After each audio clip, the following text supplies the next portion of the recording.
ওমর ও আলী কে কোথায় আসুক,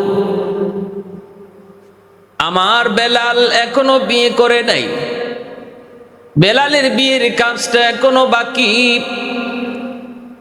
তোমরা বেলালের জন্য পাত্রী খুঁজো।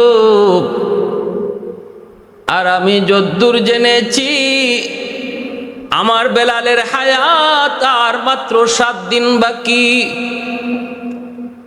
আর মাত্র 7 দিন পর বেলালের হয়তোবা দুনিয়া থেকে গমন হয়ে যাবে।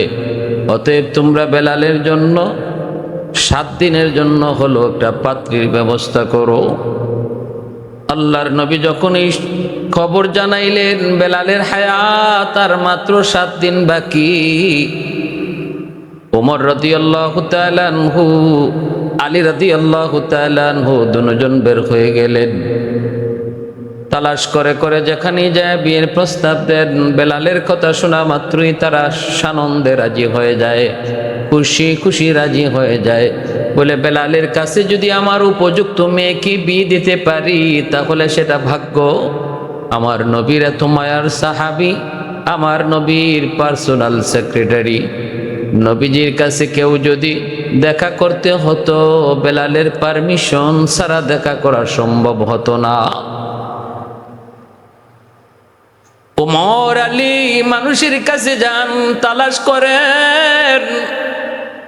যেই বেলালের কথা শুনে সেই খুশি হয়ে যায়, খুশি খুশি বিয়েতে রাজি। কিন্তু ওমর সাথে সাথে বলেন, ভাইরে আপনিতে আপনার মেয়ের বিয়েতে রাজি, কিন্তু বেলালের হায়াত আর মাত্র 7 দিন বাকি। মায়ার নবীকে আল্লাহ পাক জানায় দিছেন 7 দিন মাত্র বেলালের হায়াত বাকি। এই কথা বলা মাত্রই কোন মেয়ের বাবাই তখন আর রাজি হয় না। কেমন করে রাজি হবে? এটা তো রাজি হওয়ার কথাও না। সাফ সাফ জানায় দেয়, না তাহলে আমি রাজি না। 7 দিন পরে আমার মেয়েটা বিধবা হয়ে যাবে, স্বামী হারা হয়ে যাবে। কেমন করে আমার মেয়ে বাকি জীবন কাটাবে? না না, আমি বিয়েতে রাজি না।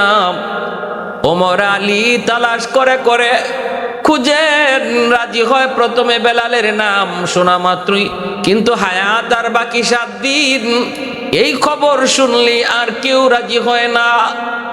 খুঁজতে খুঁজতে ওমর তারা একটা বাগানের ভিতর দিয়ে চলে গেলেন একটা অরণ্য জঙ্গলের দিকে। যা দেখতে পেলেন লোকালয়হীন একটা জঙ্গলের ভিতরে একটা ঝুপড়ি, সেখানে একটা সুন্দর ঘর। একজন মানুষ বাগানের ফল কুড়াইতেছে। যাইয়া তারে সালাম দিলেন, দিয়া বলেন, ভাই আমরা আপনার কাছে এসেছি। লোকটা কয়, আপনারা কে? কয়, আমি নবীর সাহাবী ওমর। আর ইনি হলেন নবীর সাহাবী আলী। এই কথা বলা মাত্রই হযরত ওমর নিজের পরিচয় শোনানো মাত্রই লোকটা কয়, আপনারা কেন আইছেন আমার কাছে? আপনাদের এমন কি প্রয়োজন? ওমর বলে, প্রয়োজন হলো আপনার কাছে আপনার কোনো উপযুক্ত মেয়ে আসেনি, এই সংবাদটা নিতে এসেছি। লোকটায় কয়, কেন? কয়, আমরা বেলালের জন্য পাত্রী খুঁজতে বের হয়েছি। আল্লাহর নবীর মায়ার সাহাবী বেলাল, যেই বেলালের ঘর নাই, বাড়ি নাই, শুধুমাত্র নবীর খেদমত। আল্লাহর নবীর পিএস, মায়ার নবীর মদিনার মসজিদের ইমাম, কিন্তু বেলাল নবীর মুয়াজ্জিন। এত সম্মান, এত ইজ্জত বেলালের। আবু বকর সিদ্দিক রাদিয়াল্লাহু তাআলা আনহু, হযরত ওমর ফারুক রাদিয়াল্লাহু তাআলা আনহুর মতো এত বড় বড় জলিলুল কদর সাহাবীগণ বেলালের পারমিশন নিয়ে নবীর সঙ্গে দেখা করতে হতো। এতটা ইজ্জত, এতটা সম্মান আল্লাহ বাড়ায় দিচ্ছেন। যেই মাত্র বেলালের জন্য বিয়ের প্রস্তাব দেয়, কন্যার বাবা পাত্রীর বাবার সাথে রাতে রাজি হয়। এত ভাগ্যের ব্যাপার, এত ভাগ্যের ব্যাপার। কিন্তু উমর এই বিষয়টা তিনি জানায় দিলেন, বেলালের হায়াত কিন্তু আর মাত্র 7 দিন বাকি। 7 দিনের জন্য বেলাল বিয়ে করবে।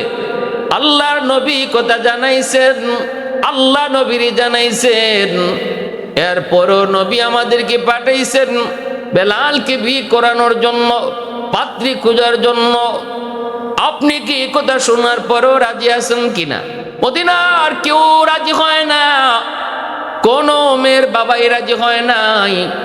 7 দিন হায়াত বাকি আছে শোনা মাত্রই সবাই পিছনে চলে যায়। আপনি কি রাজি আছেন? মেয়ের বাবা কয় না, আমিও রাজি না। আমি একজন মেয়ের বাবা, দরদি বাবা। পৃথিবীতে এমন কোনো বাবা থাকার কথা না যেই বাবা শুনবে তার মেয়ের জামাতা মাত্র তার হায়াত বাকি 3 দিন, মাত্র তার হায়াত বাকি 7 দিন, এই অবস্থায় কেউ বিয়ে দেওয়ার কথা না।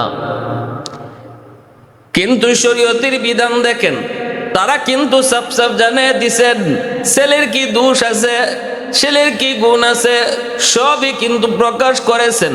এখানে লুকালুকি নাই, শরীয়তের বিধানও তাই, লুকানোর কিছু নাই। শারীরিক কোনো যদি ক্ষতি থাকে, এরকম ভাবে যদি কোনো অসুবিধা থাকে, এগুলা তারা জানায় দিতে হয়। এটাই হলো শরীয়তের বিধান। আলী রাদিয়াল্লাহু তাআলা আনহু, হযরত ওমর ফারুক রাদিয়াল্লাহু তাআলা আনহু, তারা কিন্তু পরিষ্কার জানিয়ে দিয়েছেন, সাফ সাফ জানিয়ে দিয়েছেন, হ্যাঁ আমরা আপনার এই বিয়ের প্রস্তাবে রাজি হয়েছেন, কিন্তু এই কথা জানেন কিনা জানি না, বেলালের হায়াত কিন্তু আর মাত্র 7 দিন বাকি। মেয়ের বাবা কয় আমিও রাজি না, আমিও রাজি না। তারা চলে আসবেন, নিরুপায় হয়ে অসহায় হয়ে চলে আসবেন। ওই অবস্থায় মেয়েটা ভিতর থেকে আওয়াজগুলি শুনলো, মেয়েটা ভিতর থেকে কথাগুলি শুনলো। মেয়েটা তখন বাবাকে ডাক দিয়ে কয় বাবা আপনি ভিতরে আসেন। বাবাকে ভিতরে নিয়ে মেয়েটা তখন বলতেছে আব্বু আমি সব কথা শুনেছি, আমি ওমরের কথা শুনেছি, আলীর কথাও শুনেছি, বেলালের জন্য তারা পাত্রী খুঁজতে বের হয়েছে তাও শুনেছি, 7 দিন হায়াত আছে বেলালের এই কথাও আমি শুনেছি বাবা। কেউ বেলালের কাছে বিয়ে দিতে রাজি হয় না, 7 দিন হায়াত বাকি আছে এই কথাটা শুনলে কেউ দেওয়ার কথাও না। কিন্তু বাবা গো, যেহেতু আমার নবী দয়ার নবী সরওয়ারে কায়নাত বেলালের হায়াত 7 দিন বাকি আছে এটা জানার পরেও বেলালের জন্য পাত্রী খুঁজতে বের করেছেন, অতএব এর ভিতরে অবশ্যই মঙ্গল, এর ভিতরে অবশ্যই কামিয়াবি আছে। আমি আমার নবীর প্রতিটা কথাকে ইয়াকিন করি, বিশ্বাস করি। নবীকে আমি আমার জানের চেয়েও বেশি ভালোবাসি। রাসূল বলেন লা ইউমিনু আহাদুকুম হাত্তা আকুনা আহাব্বা ইলাইহি মিন ওয়ালিদিহি ওয়া ওয়ালাদিহি ওয়ান নাসি আজমাইন। আল্লাহর নবী বলেন শুধু আমি নবীকে ভালোবাসি বললেই ভালোবাসা হবে না, সন্তান সন্ততি থেকেও আল্লাহর নবীকে বেশি ভালোবাসলে সেই হবে খাঁটি মুমিন। বাপ মার চেয়েও আল্লাহকে যদি কেউ বেশি, নবীকে কেউ বেশি ভালোবাসে তবেই সে খাঁটি মুমিন। নবীজি বলেন যতক্ষণ পর্যন্ত আমি রাসূল মা বাবা ভাই বোন আত্মীয় স্বজন ছেলে মেয়ে সবার থেকে বেশি প্রিয় না হব, ততক্ষণ পর্যন্ত কেউ কামিল মুমিন নয়, ততক্ষণ পর্যন্ত সে কামিল মুমিন নয়। নবীকে মানার অর্থ কি রে যুবক? নবীকে মানার অর্থ হলো নবীর সব কথা মানা, আল্লাহ নবীর কথার উপরে ইয়াকিন করা, নবীর কথা মানার ভিতরেই মঙ্গল, আল্লাহ রসুলের তরিকা মতো চলার মধ্যেই মঙ্গল, আমাদের সফলতা দুনিয়া আখিরাতে। এই জিনিসটা করা এবং মানা, এর নাম হলো নবীকে মানা, এর নামই হলো নবীকে মানা। মেয়েটার কি পরিমাণ দিনের বুঝ, ওই যুগে মহিলাদের দিলের ভিতরে দিনের কি পরিমাণ বুঝ ছিল রে যুবক। ও আল্লাহর বান্দিরা একটু খেয়াল করে শোনো, তোমরা এই যুগের নারী, তারাও ছিল নবীর যুগের নারী, তারাও কিন্তু মুসলমান, আর আমি আর তুমিও মুসলমান। আল্লাহর নবীর কথার মধ্যে নবীর কথা মানার মধ্যে মঙ্গল কামিয়াবি কি পরিমাণ ইয়াকিন ছিল এই বিষয়ের উপর মেয়েটা ভালো করে জানতেছে। তার আগত হবু স্বামী মাত্র 7 দিন হায়াত, মাত্র 7 দিন হায়াত আছে। এই কথা জানার পরেও বাবাকে জানাইতেছে, আব্বা আমি বিয়েতে রাজি, আব্বা আপনি এই বিয়ের আয়োজন করেন, কারণ আমার নবীর কথা মানার মধ্যে আমাদের কোনো ক্ষতি হবে না, আমাদের কোনো লস হবে না, আমাদের পুরোপুরি ইয়াকিন আছে লাভ হবে, সফলতা আসবে। মেয়েটা যখনই প্রস্তাব নিজের মতামত বাবাকে জানায় দিল, বাবার সাথে সাথে ওমর আলীকেও জানায় দিল, ওমর আমার মেয়ে বিয়েতে রাজি আছে, অসুবিধা নাই, আল্লাহর নবীকে গিয়ে জানান আমার মেয়েও রাজি, আমি নিজেও এই বিয়েতে রাজি। বেলালের সাথে মেয়েটার বিয়ে হয়ে গেল। বিয়ে হওয়ার পর বাসরাতে বেলাল জিজ্ঞেস করেন, আপনি কেমন করে রাজি হলেন গো? আপনি কি জানেন না আমার হায়াত মাত্র 7 দিন বাকি? এই 7 দিনের জন্য আপনি আমার কাছে কেন বিয়ে বসলেন? আল্লাহর বান্দি জবাব দেয়, আল্লাহর বান্দি জবাব দেয়, আমার আল্লাহর নবী তিনি ভালো জানেন, ভালো বুঝেন, আল্লাহ নবীর কথা মানার ভিতরে মঙ্গল। 7 দিনের জন্য বেলালে বিয়ে করবে, এই বিয়েতে যদি কামিয়াবি না আসতো, এই বিয়ের মধ্যে যদি ক্ষতি থাকতো, নবীজি কখনো আপনার জন্য পাত্রী খুঁজতে বের করতেন না, আদেশ দিতেন না। নবী যখন আদেশ দিয়েছেন তাহলে আমার 100 ইয়াকিন, এটা মানার ভিতরে মঙ্গল, মানার ভিতরে কামিয়াবি, এজন্য আমি রাজি হয়ে গেছি। এই কথা বইলা বেলাল শুকরিয়া আদায় করলেন আল্লাহর দরবারে। ভাইরা বন্ধুরা, সকালবেলা স্বামী স্ত্রী দুজন ঘরের ভিতরে, ওই অবস্থায় বেলাল ক্ষুধার্ত, বলতেছেন বিবি গো আমাকে একটু রুটি দাও। বিবি সাহেব 7টা রুটি বইলা 7টা রুটি বেলালের সামনে হাজির করলেন। বেলাল মাত্র রুটিটা খাবেন, ওই অবস্থায় দরজার পাশে একজন ভিক্ষুক আইসে ভিক্ষা চাইল, আসনি গো কেউ? আজ আমি 3 দিন যাবত কিছু খাই না, কিছু পাই না, আমাকে খাওয়ার কিছু দিবেননি? হযরত বেলাল হাবশী রাদিয়াল্লাহু তাআলা আনহু মাত্র তিনি বসছেন, মাত্র তিনি বসছেন, 7টা রুটি নিয়ে তিনি খাবেন বিবিকে লইয়া। ওই অবস্থায় দরজার পাশে যখন ভিক্ষুক ভিক্ষা চায়, বেলাল আর রুটি খাইলেন না, 7টা রুটি ওই সাইলকে দিয়ে দিলেন।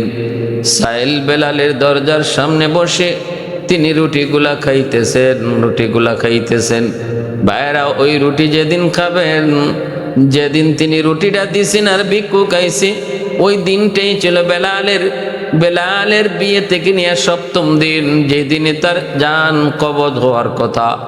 মালাকুল মউত আজরাইল আলাইহিস সালাম তিনি আসলেন জান কবজের জন্য। আয়েশা দেখেন দরজার সামনে একজন ভিক্ষুক বসে বসে সে খানা খাইতেছে। মালাকুল মউত আজরাইল দরজার পাশে সামনে একজন লোক বসা, এমন ভাবে বসা ভিতরে ঢুকবার মতো নয়, তারে না সরায় ঢোকা সম্ভব নয়। মালাকুল মউত আজরাইল বলতেছে, কে গো তুমি? কে তুমি? একটু সরো, আমি বেলালের ঘরে ঢুকবো।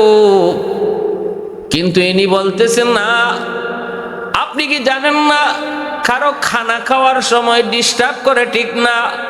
আপনি কেন আমার এই কথা বলেন? খানা খাওয়ার শেষ হোক, এরপরে আপনার কথা যা শুনবো জবাব পারলে দিব। খানা খাওয়ার ভিতরে কোনো অসুবিধা দিবেন না, ডিস্টার্ব করবেন না। মালাকুল মউত আজরাইল তো বাক, আল্লাহর কাছে জানতে চান, মালিক আপনি তো বেলালের রূহ কবজের জন্য তার ঘরে ঢুকতে বললেন, কিন্তু ঢুকার তো সম্ভব না। একজন ভিক্ষুক তো তার দরজার পাশে বসে বসে রুটি খায়, আমি তারে শর্তে বলি কিন্তু সে কথাই শোনে না। আল্লাহ এখন কি করব? আল্লাহ পাক রব্বুল আলামিন কয় আজরাইল তুমি দেখতেছো ভিক্ষুক, যদিও সে ভিক্ষুক কিন্তু সে আমার বড় পিয়ারা বান্দা, সে আমার বড় নেককার বান্দা, সে আমার কাছে বহুত বড় ওলি। সাবধান, তুমি তার সাথে বেয়াদবি করবা না। এরে আজরাইল, আমার ওই নেককার প্রিয় বান্দা, সে যা বলবে তুমি তাই করবা, কারণ সে আমার কাছে এত প্রিয়, সে যা চায় আমি আল্লাহ তাই কবুল করে নেই, কারণ সে হলো মুস্তাজাবুদ দাওয়া। उल्फत में तेरी वही सीने दंदान को तूरा, उल्फत में तेरी वही सीने दंदान को तूरा, बू बकर उमर नक्श कदम तेरा न छूरा, अयुशाक नबी वाके असरार मदीना, सुल्तान का सुल्तान है सुल्तान मदीना, सरकार का सरकार है सरकार मदीना, अल्लाह ने मक्का ही में ये काबा बनाया, इस काबा का काबा तेरी मरकद को बनाया, अल्लाह ने मक्का ही में ये काबा बनाया, इस काबा का काबा तेरी मरकद को बनाया, ऐसा लम्हा जी चले जा राह मदीना, सुल्तान का सुल्तान है सुल्तान मदीना, सरकार का सरकार है सरकार मदीना, गुलजार का गुलजार है गुलजार मदीना। अल्लाह पाक को जिब्राइल সাবধান সাবধান, আমার ওই পেয়ারা বান্দার সাথে বেয়াদবি কইরো না।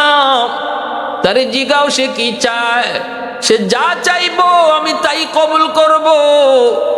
মালাকুল মউত আজরাইল আইসা বলতেছে, ও আল্লাহর পেয়ারা বান্দা, আপনি কি চান আপনি বলেন, কি চান আপনি বলেন, আপনি যা চাইবেন আল্লাহ তাই কবুল করবে। কেনই করবে না, কেনই করবে না? কারণ হলো ইনি কোন সাইল নন রে যুবক, ইনি হলেন ওয়াজ করুনি রহমাতুল্লাহি আলাইহি, আল্লাহ পাকের বহুত বড় ওলি ওয়াজ করুনি রহমাতুল্লাহি আলাইহি, যাকে আল্লাহর নবী ইন্তেকালের আগ মুহূর্তে নিজের পরনের জুব্বাটা হাতিয়ে দিয়েছিলেন। আলী আর উমর দুইজনে এই জুব্বা নিয়ে তিনি ওয়াজ করুনির খোঁজে তালাশে বের হয়েছিলেন। করোনা এলাকায় আইসা মানুষকে জিজ্ঞেস করেছেন, ও মানুষেরা, ওয়াইজ নামে তোমরা কাউরে চিনোনি? মানুষেরা কয়, আমরা চিনি একজন পাগল, নাম ওয়াইজ, জঙ্গলের মধ্যে থাকে, বসতির মধ্যে আয় না, মানুষের সাথে মিশে না, এমন একটা মানুষ জঙ্গলের ভিতরে থাকে, মাকে নিয়ে থাকে, মাকে নিয়ে থাকে, একটা উট নিয়ে উট রাখালি করে, উটের দুধ খায়, মাকে নিয়ে জঙ্গলের ভিতরেই থাকে, আর শুধু নামাজ পড়ে, তসবিহ পড়ে, আল্লাহর গুণগান গায়। ওই মানুষটা জঙ্গলের মধ্যে থাকে। ওমর কই, কোথায়, কোন দিকে, একটু আমাদেরকে বলো। চলে গেলেন, খুঁজা বের করলেন, জঙ্গলের ভিতরে একটা গাছের নিচে ওয়াইজ করুনি আল্লাহ পাকের কুদরতি কদমে সেজদায় পড়ে কান্দে। সালাম ফিরানোর পর উমর, আলী তারা নিজের পরিচয় দিলেন। আলী নিজের পরিচয় দেন, উমর নিজের পরিচয় দেন। ওয়াজ করুনি বলতেছেন, আপনারা আমার খোঁজে কেন এসেছেন? কয়, আমরা আপনার নামটা জানতে চাই, আল্লাহর পেয়ারা বান্দা, ও গল্লার বলি নবীর আশিক, আপনার নাম কি? ওয়াজ করিনি কয়, নাম আব্দুল্লাহ। উমর কয়, আব্দুল্লাহ তো আমরাও, আপনার বাপ মা আপনার নাম কি রাখছেন সেটা কোন? ওয়াজ করিনি কয়, আমার আব্বা আম্মা নাম রাখছেন ওয়াইজ। বলতেই হযরত উমর কয়, আপনার ডান হাতের তালুটা কি একটু দেখতে পারি?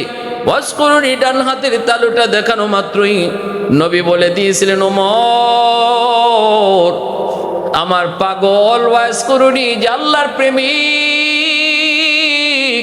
তারে যখন পাইবা তার চেহারাটা এমন, তার চুলগুলি এমন, তার বডিটা হবে এমন, হাতে তালুতে একটা সাদা দাগ একটা দেখতে পাইবা। ওই সাদা দাগটাও তারা পেয়ে গেলেন, চেহারাও মিলে গেল। সব মিলে যাওয়ার পর, নবীর কথার সাথে সব বিবরণ মিলে যাওয়ার পর ওমর বলে, আপনি সেই ওয়াজ যাকে আল্লাহর নবী ইন্তেকালের আগে নিজের পরনের জুব্বাটা হাতিয়ে দিছেন। ওগো আল্লাহর গোলাম, ওগো আল্লাহর আশিক, ওগো আল্লাহ প্রেমিক, ওগো নবীর আশিক, নবীর সাথে থাকছি কিন্তু নবীর পরনের জুব্বা হাদিয়া পাই নাই, অথচ আপনি আল্লাহর নবীকে দেখেনও নাই, নবীর পরনের জুব্বা হাদিয়া পেয়ে গেছেন। কোন কারণে? ওয়াজ করুনি কয় আমার মার দোয়া। আল্লাহু আকবার, জোরে বলি আল্লাহু আকবার। আমার মার দোয়া, আমার মার দোয়া, মার দোয়ার খাতিরে ওয়াজ করুনি এত দামি, এত দামি। এর যুবক, বাপ মার দোয়ার কারণে সন্তান আল্লাহর কাছে দামি হয়। বাপ মার দোয়ার উসিলায় সন্তানের দুনিয়া আখিরাতে উজ্জ্বল হয়। বাপ মার দোয়ার উসিলায় সন্তান দুনিয়াতেও লাভবান হয়। বাপ মা যদি বদ্ধ থাকে সন্তান দুনিয়াতেও ধ্বংস হয়, আখিরাতের জীবনও ধ্বংস হয়। কারণ হলো রাসূল কয়, রাদার রব্বি ফি রাদাল ওয়ালিদাইন ওয়া সাখাতুর রব্বি ফি সাখাতিল ওয়ালিদাইন। বাপ মা খুশি থাকলে আল্লাহ খুশি, বাপ মা নারাজ থাকলে আল্লাহ নারাজ, আল্লাহ নারাজ। এজন্য যুবক, দুনিয়ার সফলতা চাও, মা কি মার দোয়া নেও। দুনিয়ার সফলতা চাও, বাবার দোয়া নেও। আল্লাহ পাক রব্বুল আলামিন জীবনের বাতি আল্লাহ জ্বালায় দিবে। ওয়াজ করুনি দোয়া পেয়েছেন মার দোয়া পাইয়া আল্লাহ পাক শুধু ওলি নয়, শুধু ওলি নয়, ওলিদের সরদার আল্লাহ বানায় দিছে, সুলতানুল আরিফিন আল্লাহ বানাইছে। শুধু তাই নয়, আল্লাহ তাও জানায় দিছে, আল্লাহ কয় তোমারে মুস্তাজাবুদ দাওয়া বানায় দিছি, যাও তুমি যা চাইবা আমি তাই কবুল করব।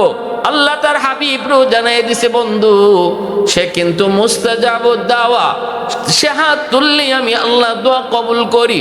এজন্য ওমর তিনি আল্লাহ নবীর জুব্বা হাদিয়া দিয়া বলতেছেন, আর নবী কইছেন যেন আপনি আল্লাহর নবীর গুনাহগার উম্মতের জন্য আল্লাহর কাছে দোয়া করেন, সুপারিশ করেন।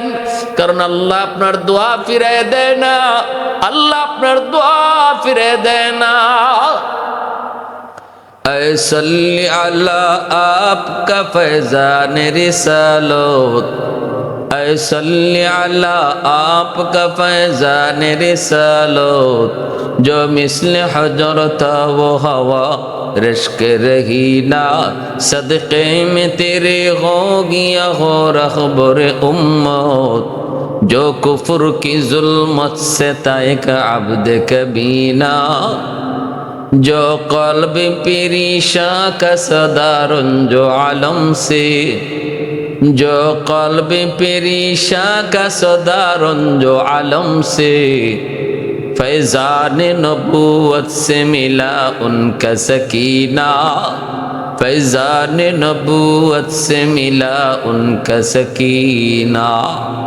ভাইরা বন্ধুরা, জন্য বলতেছিলাম ওয়াজ করুনির মতো এত বড় আল্লাহর ওয়ালি বেলাল হাবশির দরজার পাশে বইসা ভিক্ষুকের মতো 7টা রুটি খাইলেন। মালাকুল মউত আজরাইল যখন বাড়াইয়া জিজ্ঞেস করেন, ও আল্লাহর পেয়ারা বান্দা কি চান আপনি বলেন, আপনি যা চাইবেন আল্লাহ তাই কবুল করবে। সাথে সাথে ওয়াজ করুনি কয়, বেলাল আমাকে 7টা রুটি খাওয়াইছে, আল্লাহ একের বদলা 10 দেয়। মানজা আবিল হাসানাতি ফালাহু আশরু আমসালিহা। আমি 7 বছর হায়াত বৃদ্ধি চাই না, একে 10 যদি হয় 70। আমি বেলালের জন্য আল্লাহর কাছে 70 বছরের হায়াত বৃদ্ধির দোয়া করি। মালাকুল মউত আজরাইল কয়, আল্লাহর বান্দা এটা কেমনে সম্ভব? আল্লাহ তো আমারে পাঠাইছে বেলালের রূহ কবজ করার জন্য, জান কবজ করার জন্য। ওয়াজ করুনি কয়, এত কিছু বুঝি না, যদি বেলালের আরো 70 বছর হায়াত বৃদ্ধি করা না হয়, আমি আমরণ তার দরজার পাশে দাঁড়ায় থাকবো, দরজার পাশে বসা থাকবো। কোন পথে আপনি ঢুকবেন, ঢুকতে দেব না। মালাকুল মউত আজরাইল কে আল্লাহ ডাক দিয়ে কয়, আজরাইল আমার পেয়ারা বান্দা ওয়াজ করুনি যা কইছে আমি আল্লাহর কাছে তা মঞ্জুর, জানায় দাও আমি বেলালের হায়াত আরো 70 বছর বৃদ্ধি করে দিয়েছি। সুবহানাল্লাহ। मैं तालिब मौला हूँ मेरे इश्क निराला, मैं तालिब मौला हूँ मेरे इश्क निराला, है जुमला जहाँ जिनके तजल्ली से उजाला, है जुमला जहाँ जिनके तजल्ली से उजाला, मादरुद जहाँ गैर खुदा यार नदारेम, যদি আদে খুদাহি চেদিগর কার নদারেম, যদি আদে খুদাহি চেদিগর কার নদারেম। মূলত আল্লাহ পাকের তকদিরে বেলালের হায়াত আরো 70 বছর পরেই ওনার মা জান কবজের রূহ লেখা ছিল। কিন্তু আল্লাহ পাক রব্বুল আলামিন এর আগে এমন একটা ঘটনা ঘটে আল্লাহ পাক বুঝাইয়া দিয়েছেন, আল্লাহর গোলাম ভিক্ষুকে ভিক্ষা দিলে, অভাবী মানুষকে খাওয়াইলে, অভাবী মানুষকে খাওয়াইলে, বিপদে পড়া মানুষের পাশে দাঁড়াইলে, অন্তর থেকে যে দোয়া করে এই দোয়ার উসিলায় আল্লাহ পাক মানুষের হায়াতের ভিতরে বরকত বাড়িয়ে দেয়। যদি হায়াতের মধ্যে আল্লাহ পাক রব্বুল আলামিন কোনো বিপদ অ্যাক্সিডেন্ট থাকে সেটাও আল্লাহ দূর করে দেয়। আল্লাহ পাক তো কাদিরে মতলক, আল্লাহ পাক চাইলে তার হায়াত আল্লাহ নিজেই বাড়িয়ে দিতে পারে। সম্পূর্ণ এখতিয়ার কার হাতে? একমাত্র আল্লাহর হাতে। সম্পূর্ণ এখতিয়ার একমাত্র আল্লাহর হাতে। দোয়ার ওসিলায় মানুষের তকদির পর্যন্ত পাল্টে যায়। দোয়ার মতো দোয়া যদি হয়, হাতের মতো হাত যদি হয়, জবানের মতো জবান যদি হয়, আল্লাহ পাক ওই দোয়ার ওসিলায় তকদির পাল্টায় দেয়, তকদির আল্লাহ পাল্টায় দেয়। এজন্য রে ভাই, বেলাল হাবশী রাদিয়াল্লাহু তাআলা আনহু এত বড় মর্যাদা, এত সম্মান আল্লাহর দরবারে ছিল। ওই বেলাল হাবশী রাদিয়াল্লাহু তাআলা আনহু ছিলেন তিনি উমাইয়ার গোলাম। উমাইয়ার গোলাম থাকতে নবীর উপর ঈমান আনলেন। উমাইয়া বেলালকে নির্যাতন শুরু করলো। মক্কার উশৃঙ্খল যুবকগুলির লেলায় দিল। রাতের বেলাও নির্যাতন, দিনের বেলাও নির্যাতন। দিনের বেলা চিৎ করে শোয়া রাখতো। উত্তপ্ত মরুভূমির প্রান্তরে সেই কড়া রৌদ্রের মধ্যে শোয়া রাখতো। নিচে ছিল প্রচন্ড গরম পাথর, গোশতগুলা খসে খসে পড়ে যাইত। সে আহত শরীরে আবার রাতের বেলা ব্যর্থাঘাত করত। এত নির্যাতন, এত নির্যাতন বেলালের উপর। এরপরও কিন্তু বেলাল আল্লাহ নাম ছাড়েন না, এরপরও আহাদ আহাদ নাম ছাড়েন না। তখনই উমাইয়া সিদ্ধান্ত নেয় বেলালকে বিক্রি করে দিবে। হযরত আবু বকর সিদ্দিক আল্লাহর নবীকে বলেন, নবী গো, বেলালকে উমাইয়া মেরেই ফেলবে গো নবী, অনুমতি যদি দেন আমি বেলালকে কিনে আনবো। আল্লাহর নবী কয়, আবু বকর আমারও কিছু পয়সা সাথে নিও, কারণ আমার বেলালের কি পরিমাণ মর্যাদা কেউ না জানলো, আল্লাহ আমারে জানাইছে। কিয়ামতের ময়দানে আল্লাহ যখন জানতে চাইবো আমার বেলালকে কে কে কিনছ, তখন আমি যে রসুল যেন বলতে পারি, মালিক আবু বকরের পয়সার সাথে আমারও কিছু পয়সা ছিল। সিদ্দিকে আকবর নিয়ে আসলেন। উমাইয়াকে জিজ্ঞেস করলেন, উমাইয়া বেলালকে বিক্রি করবি? কত? কয় 10 দিরহাম দিলাও। আবু বকর সাথে সাথে 10 দিরহাম দিয়া দিলেন। উমাইয়া কয়, আবু বকর ভাবছিলাম তুমি বড় বুদ্ধিমান, কি তুমি বোকা? আরে আমি চাইলামই মাত্র 10 দিরহাম, তুমি যদি 1 দিরহামও কইতা আমি বিক্রি করে দিতাম। কারণ বেলাল আমার কোনো কথাই শোনে না, কোন দিন জানি মইরা যায়। এর চেয়ে 1 দিরহাম পাইলো আমার লাভ, আমি তোমার কাছে বিক্রি করতাম। 1 দিরহাম পাইলো, তুমি তো বোকা মানুষ, চাইলাম যত অতই দিয়া দিছ। আবু বকর কই, উমাইয়া আমি বোকা না, তুই ঠকছো। আমি ঠকি নাই, তুই ঠকছো। কারণ বেলালের মর্যাদা তুই বুঝো নাই। বেলালের মর্যাদা বুঝেছেন রাসূল, যার কারণে নবীজি নিজেও টাকায় শামিল ছিলেন, পয়সা দিয়ে শামিল হলেন বেলালকে কেনার জন্য। নবী চিনেছেন, আমি আবু বকর চিনেছি, অতএব আমি ঠকি নাই। ভালো করে শুন, তুই ঠকছো। 10 দিরহাম না কইলা, যদি 100 দিরহাম চাইতা আমি বেলালকে 100 দিরহাম দিয়েই কিনে নিতাম। সেই বেলাল আল্লাহ নবীর কাছে আসা মাত্রই নবীজির এত মায়ার হলেন, নবীজি তারে পার্সোনাল সেক্রেটারি বানায় দিলেন। আল্লাহর নবীর পার্সোনাল সেক্রেটারি হয়ে গেলেন, নবীর ঘরের দারোয়ান বেলাল হয়ে গেলেন।